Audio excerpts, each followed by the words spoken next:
Many of you have asked us for a video explaining what communism is all about, so, well, here it is. If you have been following this channel for a while, you'll probably know that we're not exactly on the communist side of the spectrum.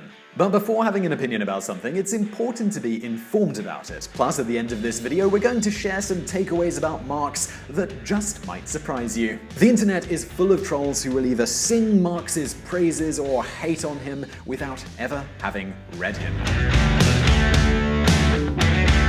This is why people end up believing quite a lot of stereotypes about communism that simply aren't true. Now, before I start, I will say that this is a summary of Friedrich, Engels, and Karl Marx's ideas on communism only.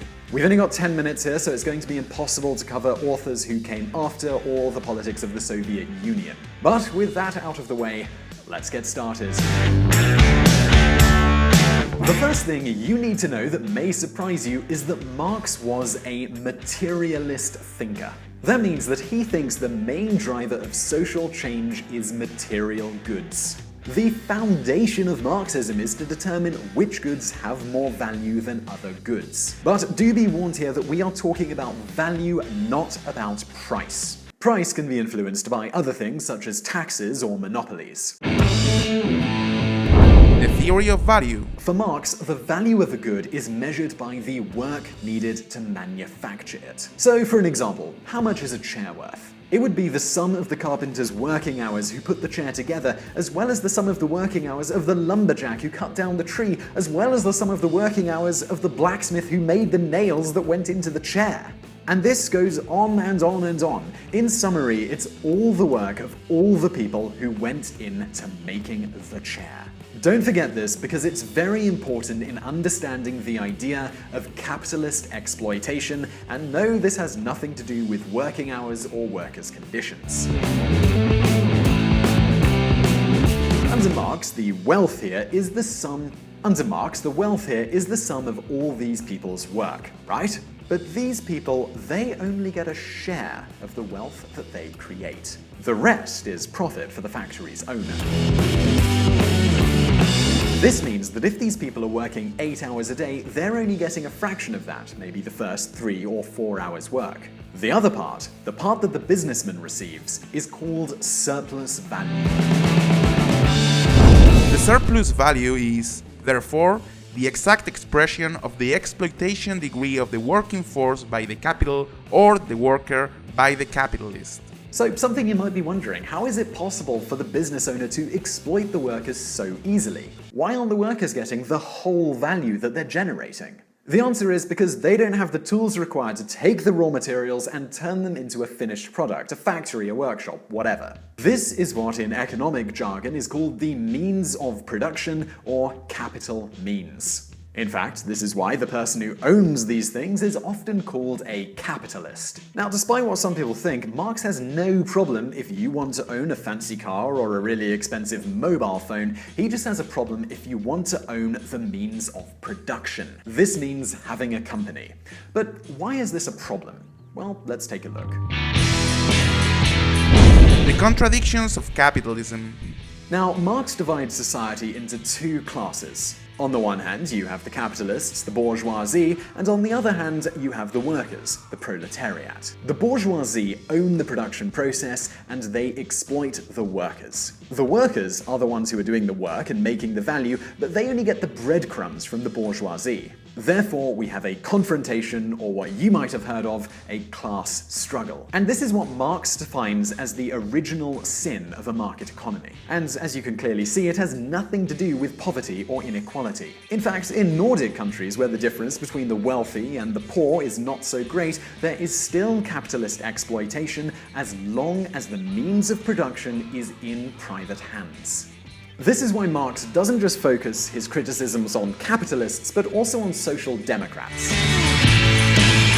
A second modality, less systematic but yet more practical, of socialism tries to freeze any revolutionary will from the working class, claiming it is not a political reform that will give them benefit, but only the modification of their material life conditions. In summary, the working relations of capitalism are based on one group living off another group.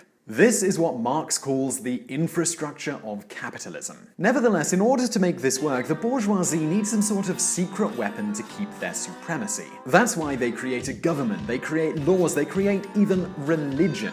This is what Marx calls the superstructure, also known as a cultural hegemony. So what is Marx's solution to end all of this injustice?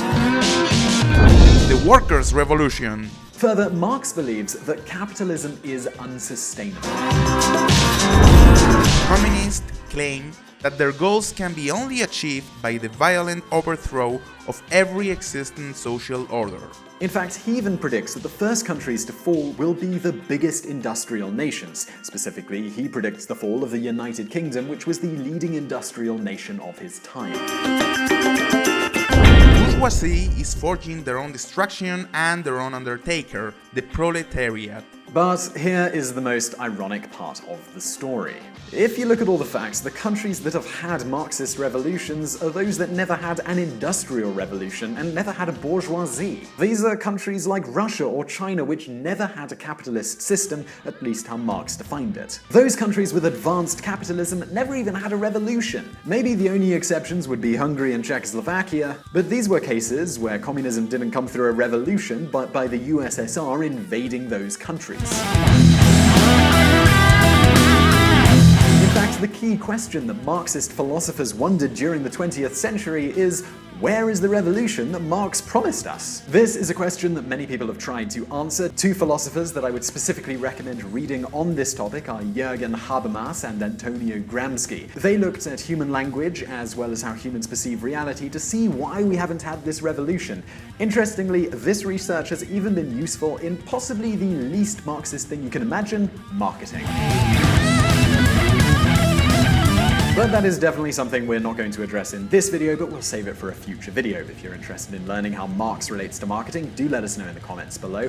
If you are interested in finding out more about this topic now, then you can check out a book written on the subject, but unfortunately it's only in Spanish, but it is written by one of the hosts of the Spanish VisualPolitik channel, Senor Fonseca. But as I said, it's definitely something we'll consider addressing in a future video.